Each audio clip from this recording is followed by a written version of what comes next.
This is going to be a brief discussion of the tragedy of the commons. Let's start by making a distinction between common pool resources and public goods. Ostrom made a distinction along the lines diagrammed in this circle.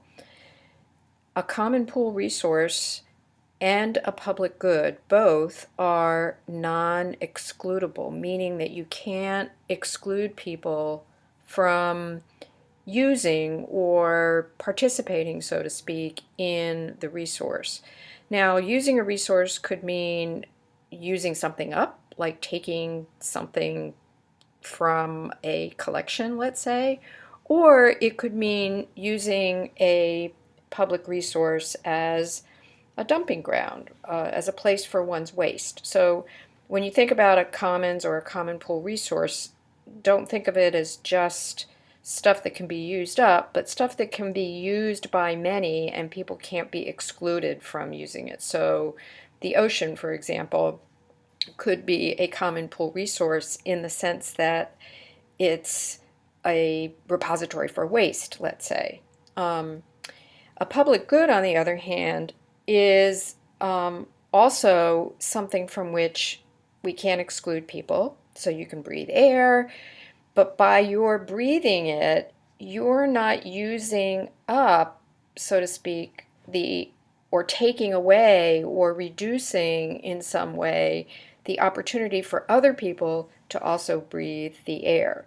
So in contrast to a common pool resource, a public good is not subtractable. In other words, it doesn't take away from the common pool resource or from the usability of the common pool resource. So let's zoom out a little bit. So what I want to do is talk a little bit. I know this is a little cluttered, but if we were in class, I would have, been able to project this and we could zoom in on various portions of it. Maybe I can do a little bit of that here. I want to talk today about the tragedy of the commons. Hardin is the one who came up with this concept, and basically his idea was that in the pursuit of self-interest, individuals without regulation, just pursuing their own self-interest, when they're using a commons, he used the example of a field, but you can imagine a lot of other things. A very frequently used example is ocean fisheries. But Hardin's idea was that in using a resource, pursuing your own self-interest, you are incentivized to use as much of the resource as you can. You keep adding to your use of it because you gain from that, right? You gain a profit or you gain an advantage or whatever. But since everyone is similarly motivated, everyone is doing the same thing, and so in pursuing self-interest, you all end up undermining the very thing on which you all depend. So you ruin the commons, or in the fisheries example, you deplete the supply of fish, and now you can no longer fish successfully or profitably. So his thought is, so he might have used the term public good or whatever, but what he really had in mind was this notion of a common pool resource. Now, he then went on to argue a number of points using this very basic concept. He saw the earth, in some sense, as a common pool resource, and he saw the growth of population, an uncontrolled growth of population, as something that was going to lead to the tragedy of the commons. I'm not going to go into all of the details of that. You can read the article for his analysis of that. But his conclusion was that human beings are not able to regulate themselves, and therefore the only solution, and he thinks there's not a technical solution. In other words, what he means by that is there's not some technology that's going to solve this problem for us. It rather depends on social and political and to some extent moral solutions. So one strategy would be to privatize. So that's that number one at the top left of the circle next to common pool resources. So one solution that Hardin thought of was, well, let's privatize stuff, because when people own things, they tend to take care of them and protect them and not overuse or exploit them. And the other thing he thought would be needed was essentially government regulation and ownership, whereby basically regulations and rules and laws would be the primary means by which we would regulate all the things that we can't privatize. So pollution, for example, would be something that would have to be largely government regulated. So he thought that this involved a fair amount of coercion and centralization of power, if you will, because you needed to have a strong enough government that would be able to enforce regulations. And he thought that, remember earlier we said he didn't think people were capable of self-regulation, so he doesn't think having a conscience, kind of feeling badly about using stuff is a sufficient motivator. And even for those few individuals who happen to be very altruistic, he admits that there may be some, if they act on their altruistic impulses and nobody else does, they're just going to be exploited, and in a sense, they'll become self-eliminating, he thought. In other words, they would just be overwhelmed by people who are not altruistic. So he was not particularly optimistic about the possibility of voluntary regulation to solve what he saw as this tragedy of the commons problem. Ostrom, on the other hand, and she won a Nobel Prize in economics for this, she agrees with Hardin that there is this collective action problem, the tragedy of the commons. And she agrees that privatization could play a role in solving it.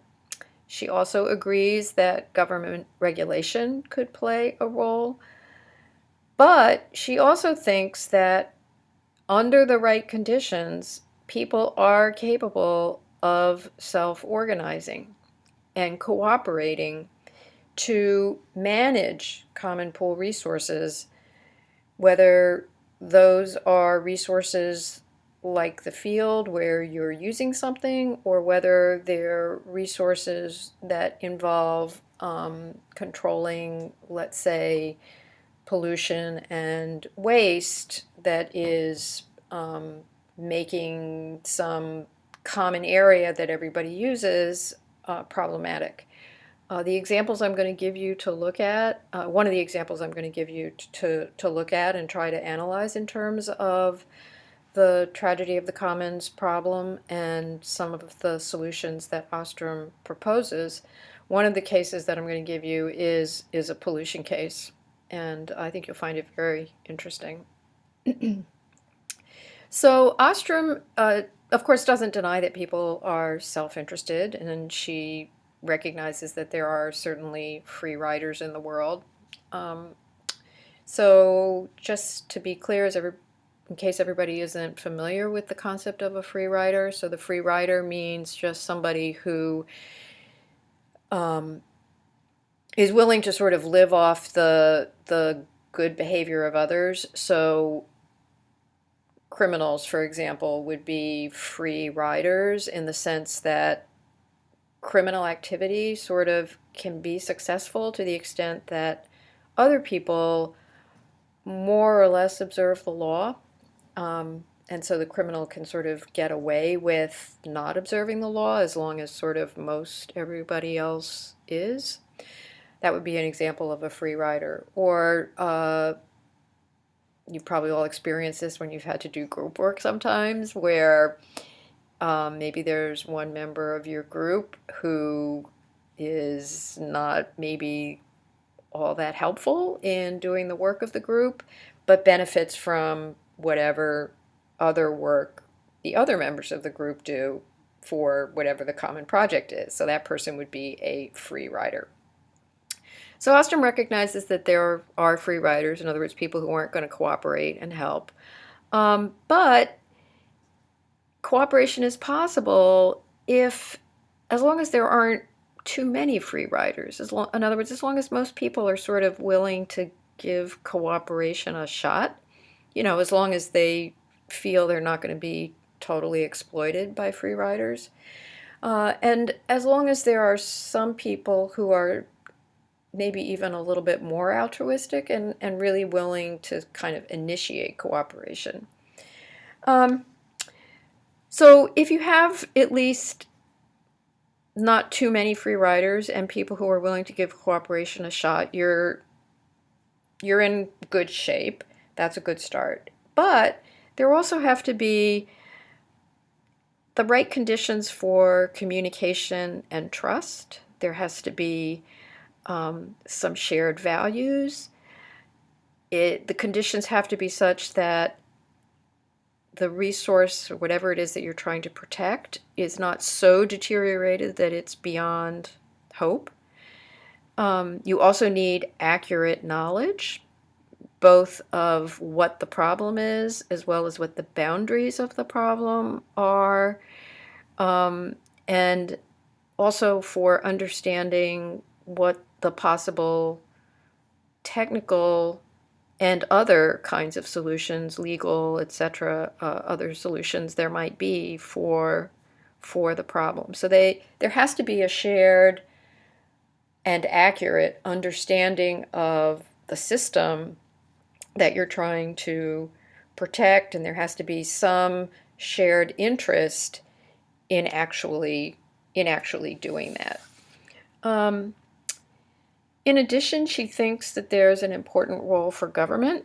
So in a very corrupt society where people can't count on government to operate at least reasonably fairly and honestly, it's going to be difficult for cooperation to occur because government, a non-corrupt government anyway, provides a sort of background of trust and reliability such that you know that agreements can be enforced if they have to be. I mean, the idea is to make agreements and people voluntarily want to keep them, but part of what, sort of helps people stick to their agreements is the knowledge that they are enforceable.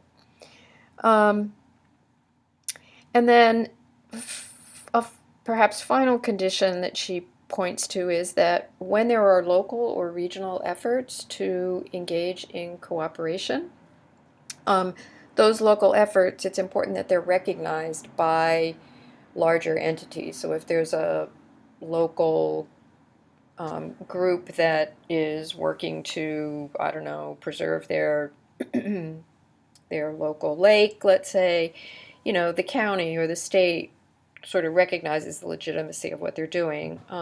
In some of the larger scale examples that one of the case studies that we'll look at is actually a much larger scale example because it's a multi-state example.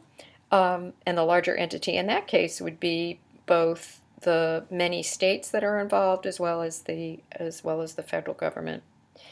Now, Ostrom also points out that there are global challenges to tragedy of the commons problems when you get to very large scale. So regulation of oceans, for example, climate change. These are much more difficult, perhaps not completely impossible, but they're much more difficult. They're more complex. It's the degree of cultural diversity may be a problem if it decreases shared understanding or shared values.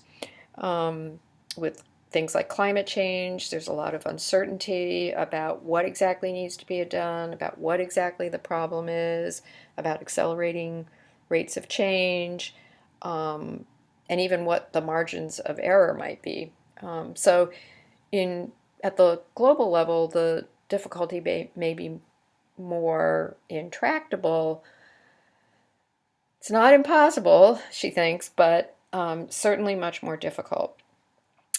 Now, this is just a very brief overview of the different concepts and the different approaches that Hardin and Ostrom each take to the tragedy of the commons. So I want you to make sure that you have read the articles before you take a look at the case studies.